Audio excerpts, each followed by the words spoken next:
Madame, mademoiselle, monsieur, bienvenue à Metro News. Voici les principaux titres qui seront développés aujourd'hui.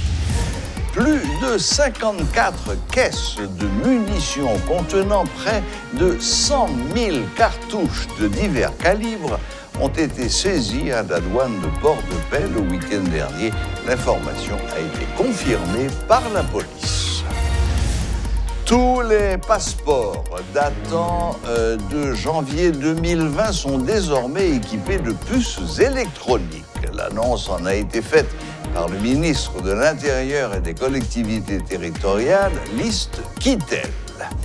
Il a précisé que bientôt tous les documents de voyage seront numérisés afin de renforcer leur sécurité. Plusieurs milliers de personnes ont manifesté dimanche afin d'exiger la libération du présumé chef de gang de base Pilate Ézéchiel Alexandre, alias Z. Arrêté par la police depuis environ une semaine, il est accusé de meurtre, de détention illégale d'armes à feu, entre autres.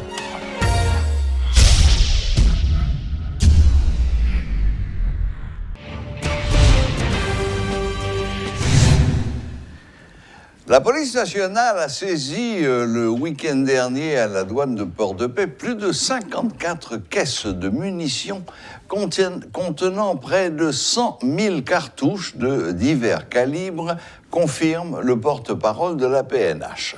L'inspecteur Gary Desrosiers précise qu'une arrestation a également été effectuée. Les deux importateurs de ces munitions sont toujours recherchés. Suivez les explications du porte-parole. Il a été joint au téléphone par Métropole. C'est une intervention, une opération conjointe de PNH avec brigade de surveillance et de lutte contre fraude et contrebande. Et au niveau Port-de-Paix, côté que il y a 3 armes qui est confisquées, un ensemble de cartouches qui, en total, 2120 qui ont parti en 150 caisses et 114 000 cartouches de 5,56, 2000 cartouches de 9 mm, 4000 cartouches de 7,2 et puis 30 chargeurs de AK-47 et puis 20 fourreaux de AK-47 et nous avons un montant tout de $3,899 et 894 000 gouttes de 343 et qui est arrivé confisqué et Zamsayo yo sorti exactement Floride et la police était procédé d'arrestation de Fritz Jean et Relus et dans le cadre de dossier ça et PNH là avec la justice dans le département nord-ouest a recherché activement et Marie Guirlaine estimable et Wilfried estimable. Alors on a dit que pour parce que c'est importeur et également exporteur de munitions et puis et dit la France tout que il a cherché dans le cadre de ça. Gary Desrosiers, la police a arrêté présumé chef de base Pilate Ézéchiel Alexandre disait des membres de la population ont manifesté pour demander libération. Comment la police recevra un message ça? La police même est là pour que fait travail et travail que la loi haïtienne confie, la constitution et le règlement général confie. Nous avons continué de faire travail dès que nos situations pour que nous démanteler ou bien pour nous arrêter le monde qui a pas de problème dans la société, qui empêche la population d'équilibrer l'activité, la police vient pour devoir et bien sûr que nous toujours solliciter la collaboration de la population dans ce travail. Célébration du 10e anniversaire du Conseil supérieur du pouvoir judiciaire, CSPJ, autour du thème « 10 ans au service du renforcement du pouvoir judiciaire ». Le CSPJ ne saurait être fier du bilan du travail enregistré jusque-là, a déclaré le représentant du pouvoir judiciaire, Maître Carvet-Sejean, lors de son discours de circonstance.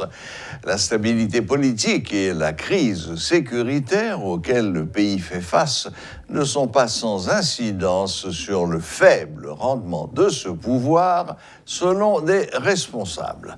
Redorer le blason de la justice, continuer de faire les suivis nécessaires par rapport aux implications présumées des membres de l'appareil judiciaire dans des actes de corruption sont les priorités du CSPJ. En dépit des difficultés surmontées, des efforts consentis, des réalisations certaines, le CSPJ, organe régulateur du système judiciaire haïtien, n'est pas encore en mesure de se réjouir d'avoir accompli sa mission avec satisfaction, encore moins avec brio. Néanmoins, cette institution peut se consoler d'avoir tenté de réussir et de vouloir continuer à affronter contre vents et marées tout obstacle pour avancer timidement, mais assurément de la bonne direction.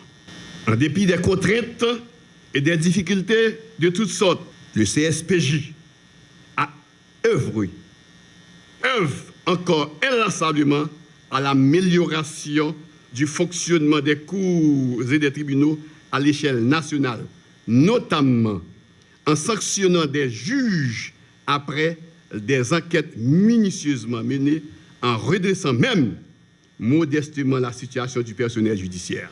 À l'instar de l'ensemble du corps social haïtien, le secteur judiciaire devra encore parcourir un très long chemin pour satisfaire les aspirations légitimes de la population haïtienne. Corriger ou améliorer la stratégie déployée, obtenir les moyens nécessaires, utiliser efficacement les maigres ressources disponibles, ce sont autant de défis à relever.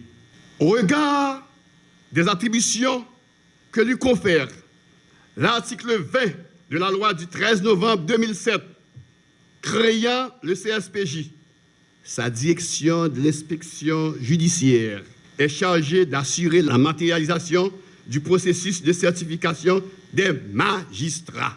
Le Conseil supérieur du pouvoir judiciaire apprécierait le constat d'une meilleure compréhension de cette démarche pour les concernés et par la population haïtienne à la recherche d'une épuration de l'appareil judiciaire en séparant le bon grain du livret.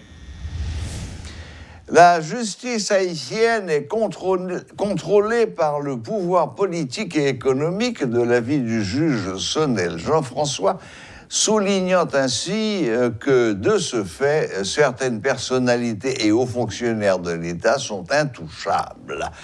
Bien que certains mécanismes soient mis en place, comme la livraison surveillée, il est toujours difficile pour des institutions, et notamment l'ULCC, de mener à bien sa mission de lutte contre la corruption. Une situation que dénonce l'homme de loi lors d'une conférence débat sur la corruption en Haïti, la manipulation et gestion de preuves en matière juridique, affirmant que dans de telles conditions, la justice est prise en otage. Suivez ce reportage de Rudolf Pierre-Louis. Au regard de la loi, tout fonctionnaire comptable des deniers publics est tenu de rendre compte de sa gestion et de déclarer son patrimoine. Une obligation légale qui vise à lutter contre la corruption. Mais certains demeurent des intouchables, ce que déplore le juge Sonnel Jean-François. Miné par la corruption, autorité l'État continue à détourner et l'argent. L'État a toujours utilisé, piller et qu'est-ce que l'État utilise, fonds l'État et pour compte personnel. Et nous te montré tout côté que l'extrêmement difficile pour enquête de corruption aboutit.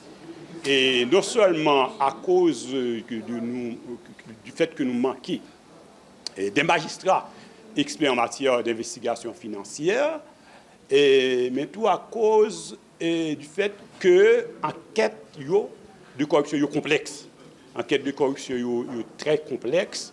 Cette impunité est un défi pour la justice. Pourtant, des mécanismes permettant de lutter contre la corruption existent, rappelle l'ancien commissaire du gouvernement. Toutefois, rien ne garantit qu'il soit appliqué à la lettre, bien que la loi soit une pour tous, se désole-t-il.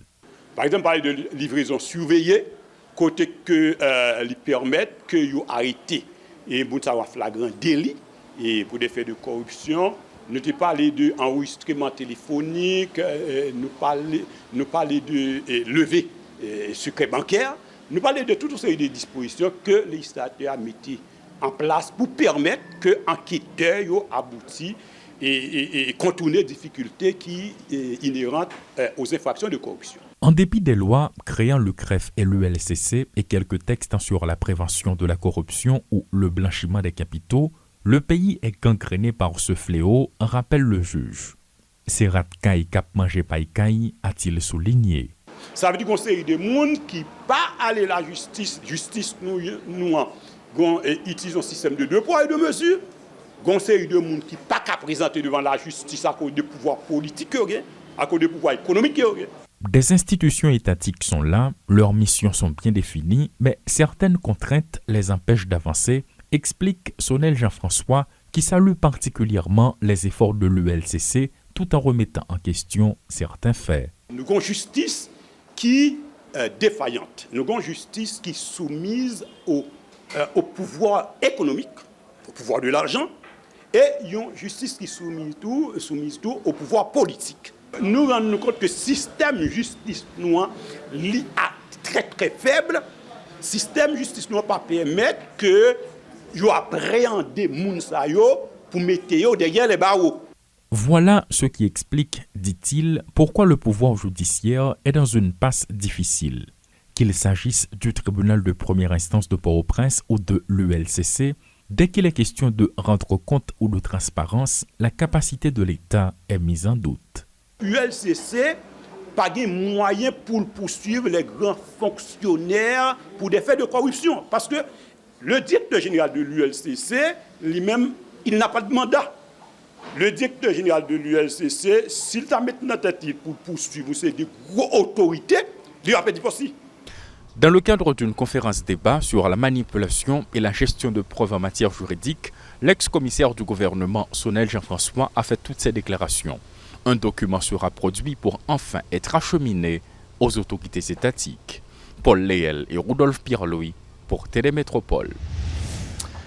Le ministère de l'Intérieur et des collectivités territoriales veut se conformer aux standards internationaux et par conséquent travaille afin de mettre à la disposition des Haïtiens des passeports numériques. Une décision qui permettra de renforcer la sécurité de ce document de voyage et qui le rendra plus accessible. Alors que ce projet était initié depuis 2018 par le président Jovenel Moïse, le ministre Litz Kittel informe que tous les passeports datant de janvier 2020 sont désormais équipés de puces électroniques. Là, c'est pour Santiago. C'est pour le Chili. Cette personne-là, c'est pour le Chili. Est-ce que tu passes pour ça, dans le niveau là, il répond avec standard biométrique? Oh, exactement. D'ailleurs, c'est la maison mère, c'est ici. Nous sommes à la direction de l'immigration et de l'émigration située à la LU. L'espace que nous fait visiter Jean-Ousselin Lambert, directeur des technologies de l'information et de la communication au ministère de l'Intérieur, est celui dédié à la production de passeports destinés aux demandeurs haïtiens à l'étranger. Le service en produit jusqu'à 1000 par jour et pour ce faire, la direction de l'immigration utilise les plus récentes technologies à sa disposition. Nous avons produit 1000, mais nous ne pas recevoir. Parce que parallèlement, le système d'intégration, là, l'opérateur, ça c'est l'opérateur de la DGI. Ça, c'est le système DGI, ouais. Gestion système fiscal intégral. C'est eux qui émettent bio. Donc, nous dépendons d'intégration. Et le système en fait là, mon document est enregistré et au niveau de l'immigration et au niveau de la DG. Donc, il n'y a pas bien cette affaire de NIF ça pas enregistré, NIF là déjà. Donc, ça veut dire que Dans même salle ça nous gagne et immigration et DGI. Grâce aux moyens modernes dont dispose Haïti, il devient plus facile de servir les citoyens. Par conséquent, l'État gagne en sécurité et économise ses ressources, nous confie Lise Kittel, ministre de l'Intérieur et des collectivités territoriales. Il y a des logiciels de reconnaissance d'image, de facial, qui permettent que, nous consulter les serveurs ONI, de localiser, de loger à l'ONI. Mais il y a à partir de accès que nous gagnons puis un protocole, donc ça nous can consulter base de données. Je dis à tout le monde doit venir dans l'immigration parce qu'on connaît faut pas côté catonion là. Mais on doit m'appeler sur catonion même gagner accès à base de données ONIA. Donc on a une interconnexion, une synergie à ce système. Nous gagnons accès avec base de données et DGI qui dit même cap bon matricule fiscale là bail thème là. Ça dit pas papier dans monde seulement sous TV falsifié mais puisque nous connecter avec eux donc ça va nous permettre que nous-mêmes nous gagner information nous travailler. Qu'à cela ne tienne, tous les passeports préalablement émis à l'intérieur du système sont effectifs jusqu'à leur date d'expiration. Mais avec les nouvelles technologies en cours et la connexion des données d'identification, le document de voyage des Haïtiens sera bientôt consigné dans une simple puce électronique. Passeport une puce. Parce que lorsqu'ils vont côté Kounia, c'est pas prendre pour un côté, il y a pli, il y a écrit information. Les passeports sont lisés par la machine. Avant, il doit faire reconnaissance optique de caractère. Mais je dis que le puce, ça c'est un microprocesseur. Donc ça veut dire qu'on dialogue, c'est même genre on met Simon dans le téléphone là, il lit Sim là et puis il écrit information. Il a un numéro de téléphone. Réseau a été connaît, mais même gens réseau système passeport, dans il finit puce là, il a connaît pas d'information. Donc on se met au pas avec les standards internationaux parce que il pas fait manuellement encore, il fait à la machine. Pour se mettre à niveau, le ministère de l'Intérieur et des collectivités territoriales a dû relier les différentes bases d'identification des citoyens. Cependant, toute œuvre technologique étant potentiellement corruptible, le directeur Jocelyn Lambert assure démonstration à l'appui de la fiabilité du système. Il y a à peu près une trentaine de raisons qui sont capables de faire ça. Qui sont capables de dire que le dossier capable, si c'est OTP du passeport, si il y a un monde qui a même date de naissance ou bien même non avant, si vous êtes déporté, ou du moins, on fait la justice, demander pour camper le dossier. Mais là, on veut ça, ça veut dire que vérification sécuritaire. Là, sont venus dans le bureau, quel que soit le bureau appliqué, pour venir regarder est-ce que il y a un bon passeport, c'est pas ou même ça, ou du moins, vous avez un passeport déjà, ou pas. Ou vous dites pour une fois de un passeport, ou venez déclarer ou faire un nouveau passeport. Le système non bloqué. Il va dire il a vérifié en petit classe en plus. Ce lundi 4 juillet, le ministère de l'Intérieur entendait informer la population des dispositions visant à rendre les institutions haïtiennes conformes aux standards internationaux en ce qui a trait à la diffusion des passeports et autres documents de voyage. Quant à savoir si les nouveaux standards permettront aux Haïtiens de circuler librement dans l'espace caribéen, oui, à condition qu'Haïti réponde aux exigences de la CARICOM concernant le libre accès des citoyens. L'ambassadeur Éric Strohmayer a pris ses fonctions en tant que chef de mission adjoint à l'ambassade des États-Unis à Port-au-Prince ce 1er juillet, où il assume le rôle de chargé d'affaires à l'intérim. Diplomate de carrière du signe Foreign Service avec rang de ministre conseiller, l'ambassadeur Strohmayer a récemment occupé le poste d'ambassadeur des États-Unis en République togolaise. Au cours de ses 32 années dans le service diplomatique, il a servi à des postes importants, notamment sous-secrétaire adjoint par intérim pour l'Afrique de l'Est et les Soudans, au bureau chargé des affaires africaines, directeur exécutif du bureau chargé des affaires africaines, conseiller en administration en Jordanie, chargé d'affaires AI et chef de mission adjoint à Madagascar. Il a également servi en Hongrie, au Maroc, en Inde et en Haïti, où il a débuté sa carrière diplomatique. Avant sa carrière au département d'État, M. Strohmayer a travaillé à la Banque mondiale et a été stagiaire au bureau du sénateur Tom Harkin et a été également un volontaire du corps de la paix à Thiès, au Sénégal. Il a occupé diverses autres fonctions. L'exposition du vernissage de Jessie Vincent s'est tenue le week-end dernier à l'Hôtel Caribé. À cette occasion, l'artiste peintre a partagé avec le public ses multiples œuvres et a aussi expliqué dans quelles circonstances chacun de ces tableaux a été réalisé. Suivez ce reportage de Rudolph Pierre-Louis. L'exposition s'est intitulée « Luminescence ». L'eau comme source de vie, la femme et évidemment la lumière qui domine l'œuvre de Jessie Vincent exposée au Caribé. Les toiles présentent des sujets à la recherche ou imprégnés de lumière ou encore aidés par la providence. La présence divine, caractérisée par des interventions salvatrices, traverse l'ensemble de l'œuvre de Jessie qui l'assume. Chacune des toiles exposées traduit une partie de la vie de l'artiste et de son histoire. Luminescence nous invite à chercher la part de lumière que nous avons en nous et à la projeter au milieu des sentiers enténébreux de nos vies. Jessie n'a pas seulement voulu peindre de beaux tableaux, elle a surtout voulu nous interpeller, nous faire rêver ou simplement nous mettre sur la voie de l'espoir. L'une de ces toiles, qu'elle a titrée « Supplication », présente une femme avec des chaussures en calebasse qui implore le divin au milieu de toutes sortes de remontrances et d'adversités dont elle est objet. Au milieu de cette vague de supplices, l'aide providentielle vient à elle par le truchement d'un ange qui la fait atteindre une autre dimension. Cette figure de la femme qui cherche une porte de sortie dans le spirituel n'est pourtant pas une manière passive de représenter la femme, croit l'artiste. La prière est très importante. Une personne qui prie n'est pas passive, soutient-elle. Née en 1980 à Saint-Michel-de-la-Talaye, Jessie Vincent a pris le dessin et la peinture avec le célèbre Valsin II. La peinture est entrée dans sa vie très jeune et ne l'a jamais quittée depuis. Elle est née pour peindre, croit-elle. L'art, pour elle, est source de vie.